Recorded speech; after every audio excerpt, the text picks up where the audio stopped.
শরীয়তপুর সদর হাসপাতালত কর্তব্যরত চিকিৎসক ডাক্তার নাসির ইসলাম উরে বর্বরচিত হামলা পুরো স্বাস্থ্য ব্যবস্থা উরে আঘাত আইনে বলে মন্তব্য করছে চিকিৎসক অকল। একই লগে এই ঘটনায় হামলায় জড়িত অকলের গ্রেফতার ও বিচার নিশ্চিত দাবি জানাই ন্যাশনাল ডক্টরস ফোরাম চট্টগ্রাম।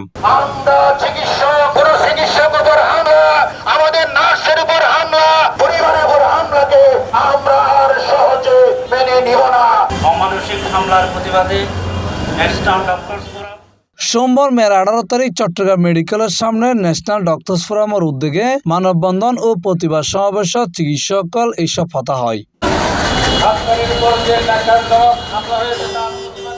এই সময় আরো হয়ে অনতিবিলম্বে চিকিৎসক ও স্বাস্থ্যকর্মী সুরক্ষা আইন প্রণয়নের জোর দাবি জানাই। তারা কর্মস্থলের চিকিৎসকরা যাতে নিরাপত্তা পায়, চিকিৎসা সুরক্ষা আইন এবং সাথে সাথে যে ইন্ডাস্ট্রিয়াল পুলিশ আছে এলে যাতে সেবা পুলিশ থেকে হাসপাতালত ডাক্তার সকল যাতে নির্বিঘ্নে চিকিৎসা করিতে পারে।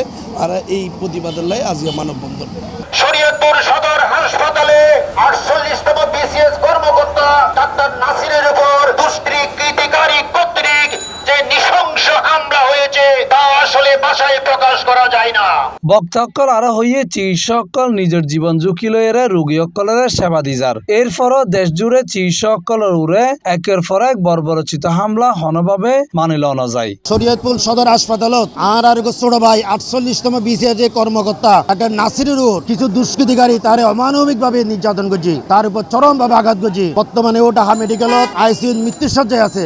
আর সরকারের কাছে দাবি জানায় সরকার যারা দুষ্কৃতিকারী তারা অবিলম্বে গ্রেফতার করিয়ে এবং নাসিরুর সুচিকিৎসার ব্যবস্থা করিব। প্রয়োজন হয় বিদেশে পাঠানোর দরকার হইল, তারা বিদেশে পাঠাইয়ে সুচিকিৎসা নিশ্চিত করিব।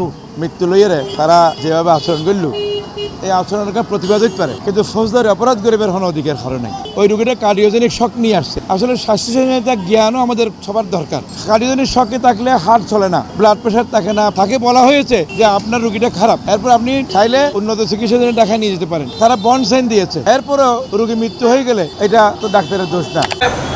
আমরা চাই সরকার আমাদের দাবি কর্ণপাত করে অতি দ্রুত এই সমস্ত দুর্বৃত্তদেরকে গ্রেফতার করে শান্তমূলক প্রদান করবে।